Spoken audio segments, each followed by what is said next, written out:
So imagine you're exploring a lake, crawling through the woods, and you come across an abandoned campground.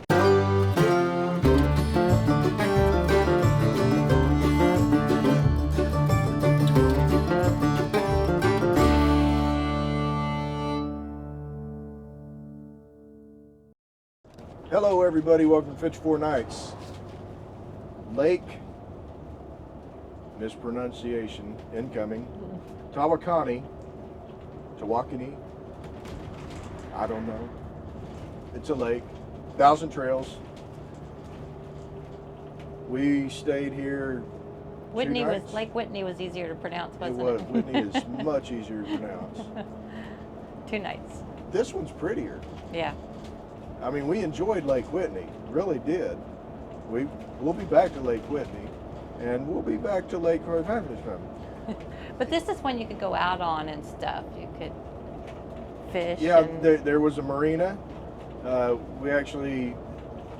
There's a whole line of campsites that back up to the water. You know, they have, okay, I feel like this has become a theme that really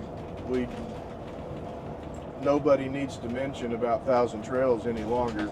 Rough roads. We'll leave it at that. Rough roads. I'm gonna call them Thousand Trail roads. Mm-hmm. But all the amenities, you know, 2 pools, miniature golf, even the 9-hole frisbee or disc golf course. The hot tub at the pools, because it was funny, because didn't seem like it was that cold, but the water must have been cold because everybody was in the hot tub. Yeah, it was a crowded hot tub. Yeah. Couple of horseshoe pits.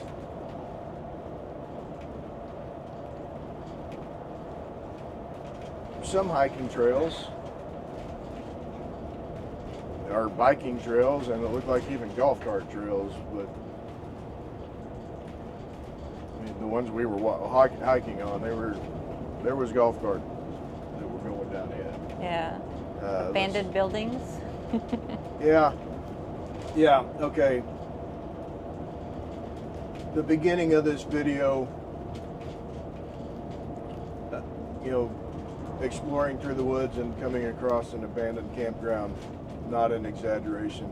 I don't know if it's lack of funds. I'm not sure what's going on, but it really, there are times when you're walking through it and you look at a campsite or a huge building that is no longer in use, and even some of the buildings that are in use, it just looks abandoned.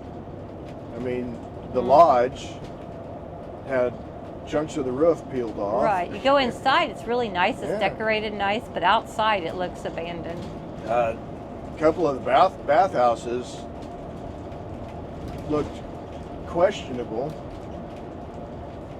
Again, clean inside. Yeah. So I don't know if this place just doesn't make money. What the deal is. It is beautiful. Yeah, really is beautiful. I mean, the vast majority of the sites, you are under the trees. I felt like we were in a state park. Yeah. Oh, without a doubt, Yeah. this is probably the most state park feeling Thousand Trails that we've been. Yeah. To. Even compared to Lake Whitney, and Lake Whitney was a lot like that. I agree. It's a just gorgeous, great place to stay. I mean, no complaints really to speak of. Everything worked. Now, if you are working from the road, or you are in need of Wi-Fi or staying connected to the outside world, this one's probably not the best solution for you. We've got Verizon, and our Verizon connection was spotty. You know, I think it might depend on where you are. So maybe you could ask for a place with good Wi-Fi, because when we would just walk up the hill to the trash can, it was fine, wasn't it for you? Yeah, but it was still Spotty? it was still a weak Okay. connection. Okay, I didn't notice that. I just noticed it was connection. Yay! I mean, I think at one point I think I actually got 5G on my phone, Okay. but I think that was more the phone just being stubborn. Because I will hit 5G. It only lasted for like a second and a half. I just happened to be looking at it when it happened. Okay. Starlink, we've got Starlink. I didn't even bother putting it out. I mean, part of the beauty of this park is the tree cover. You are beneath a canopy of trees. I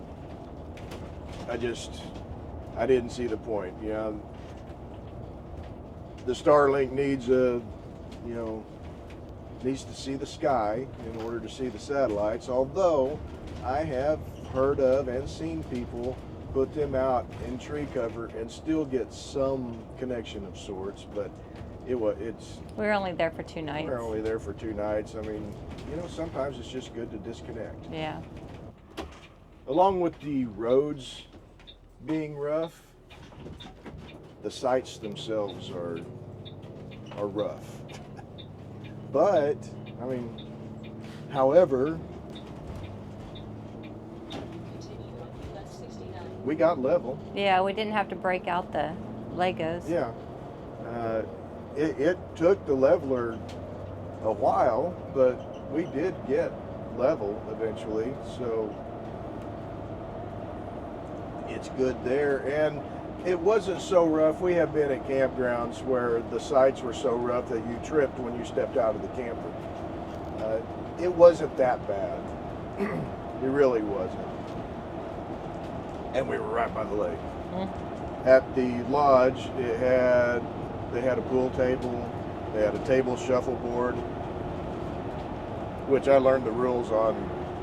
I played it years and years ago, but we were going to go back and play again, but then we just got lazy.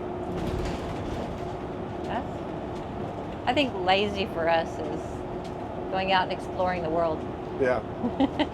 We got down there by the lodge and went, ooh, hiking trail. Yep. That's exactly how it happened. But the lodge, it was nice inside. It really was, with the pool table and the shuffleboard. They got a TV. Cute little nautical decorations. Yeah, no, it was nice inside. We are roughly 45 minutes to an hour away from Dallas. But when it got dark outside at the campground, it got dark. It was nice. I don't know that there's anything other than the lake here nearby. Okay, despite the campground having the abandoned appearance, I mean, seriously, if they were to shut down the campground this week, next week it would look like it had been abandoned for 50 years. Oh, and the stairs on that one building were yeah, like... no, I just about... I almost broke my hip. I'm an old man. Whatever. Walking up those stairs. But they were angled. Very angled. They were like slide angled. Yeah. I about bit it going up those steps. But despite all that, setting all that aside, we really enjoyed that campground. Mm-hmm. It's a nice place to stay. There's a good chance we'll be back at this one again because we do a lot of stuff down here in Dallas. Yeah.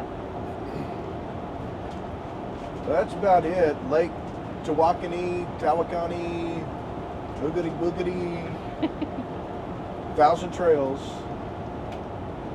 at